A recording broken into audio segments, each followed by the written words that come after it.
Everyone, আজকে আমি তোমাদের সাথে শেয়ার করব আমরা খুব সহজে বাড়িতে কিভাবে মোচার চপ বানাতে পারি, যেটা হবে বাজারের থেকে খুব সুস্বাদু।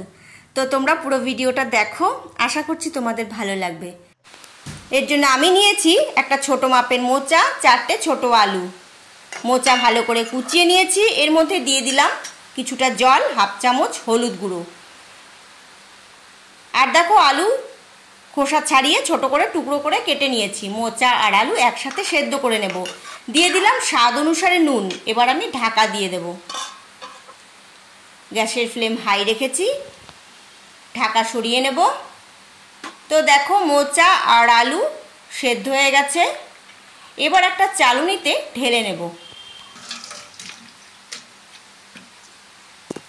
এবার আমি ভাজা মশলা বানিয়ে নেব। 4টে শুকনো লঙ্কা, হাফ চামচ জিরে, গোটা সাদা জিরে, হাফ চামচ গোটা ধনে।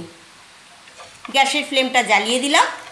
আঁচটা কমিয়ে মশলা ভেজে নিতে হবে। তো দেখো মশলা ভাজা হয়ে গেছে, ঠান্ডা করে গুঁড়ো করে নিয়েছি। চিনেবাদাম ভেজে নেব। চিনেবাদাম ভাজা হয়ে গেছে, খোসা ছাড়িয়ে নেব। মোচা আর আলুটাকে খুব ভালো করে চটকে নিলাম। কড়াই বসিয়ে দিয়েছি, দিয়ে দেব খুব সামান্য সর্ষের তেল। তোমরা সর্ষের তেলের বদলে সামান্য সাদা তেল দিতে পারো। তেল গরম হয়ে গেছে, দিয়ে দেব পেঁয়াজ কুচি। একটা মিডিয়াম সাইজের পেঁয়াজ খুব ভালো করে কুচিয়ে দিয়ে দিলাম। গ্যাসের ফ্লেম মিডিয়াম টু লো রেখেছি। পেঁয়াজ কিন্তু খুব বেশি লাল করে ভাজবো না। তো দেখো পেঁয়াজ ভাজা হয়ে গেছে, আর তোমরা দেখেছো খুব বেশি লাল করে ভাজিনি। এবার আমি সেদ্ধ করে নেওয়া মোচা আর আলু কড়াইয়ে দিয়ে দিলাম। কিছুক্ষণ নেড়ে চেড়ে নেব। এর মধ্যে দিয়ে দেব হাফ টিস্পুন হলুদ গুঁড়ো, দিয়ে দেব স্বাদ অনুসারে নুন। নুন তোমরা এখানে বুঝে দেবে। মোচা আর আলু সেদ্ধ করার সময় নুন দিয়েছিলাম, তো এখানে নুন বুঝে দিতে হবে। এবার আমি রান্নাটা করে নেব। দিয়ে দিলাম হাফ চামচ আদা বাটা, দিয়ে দেব হাফ চামচ লঙ্কার গুঁড়ো। তোমরা চাইলে কাঁচা লঙ্কা কুচিয়ে দিতে পারো। দিয়ে দিলাম চিনেবাদাম ভাজা, দিয়ে দিলাম হাফ চামচ চিনি। ঝাল আর মিষ্টি তোমাদের টেস্ট বুঝে দেবে।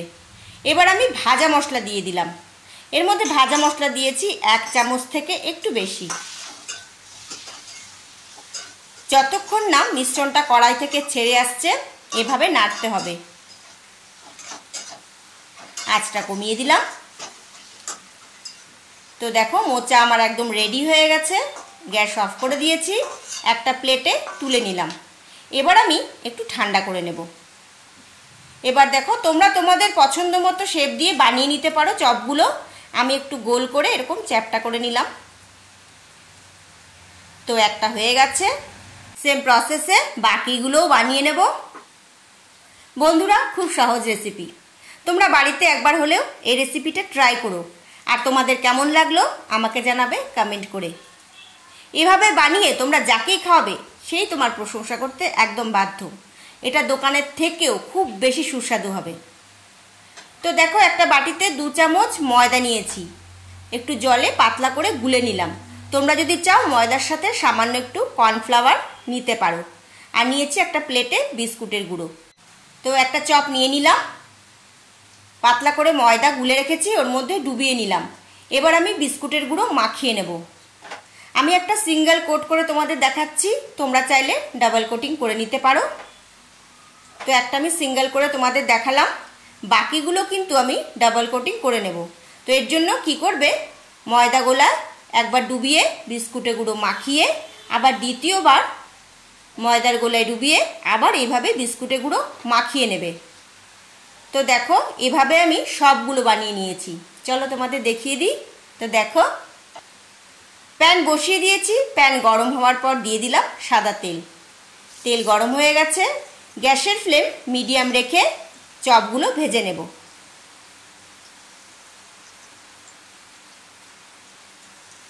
চপগুলো উল্টে পাল্টে লাল করে ভেজে নিতে হবে। বন্ধুরা, তোমরা যদি আমার চ্যানেলে নতুন হয়ে থাকো চ্যানেলটাকে সাবস্ক্রাইব করে রেখো, আর যদি আমার পেজটাকে এখনও ফলো করে না থাকো তাহলে বন্ধুরা দেরি না করে পেজটাকে আজকেই ফলো করে রেখো। এরকম ভালো ভালো রেসিপি তোমাদের জন্য নিয়ে চলে আসব। তো একদিকে হয়ে গেছে, আরেক দিকে উল্টে দিলাম।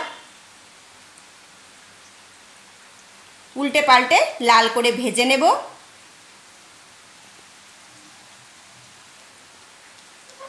চপগুলো কতটা সুস্বাদু হয়েছে এটা আশা করি তোমরা দেখেই বুঝতে পারছো। চপগুলো ভাজা হয়ে গেছে, তেল ভালো করে ঝরিয়ে একটা প্লেটে তুলে নেব।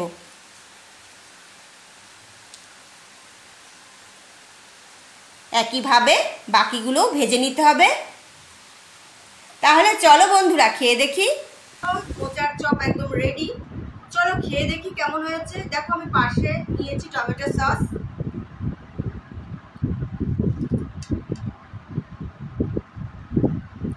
সত্যি বলছি বন্ধুরা, খুব ভালো হয়েছে খেতে, এতটা ক্রিস্পি হয়েছে।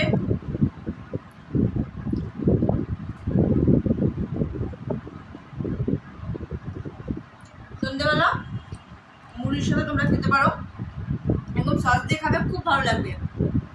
তো তোমরা একটু খেয়ে দেখি।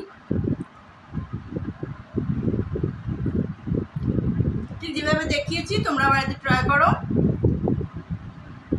আর তোমাদের কেমন লাগলো আমাকে অবশ্যই কমেন্ট করে জানাবে।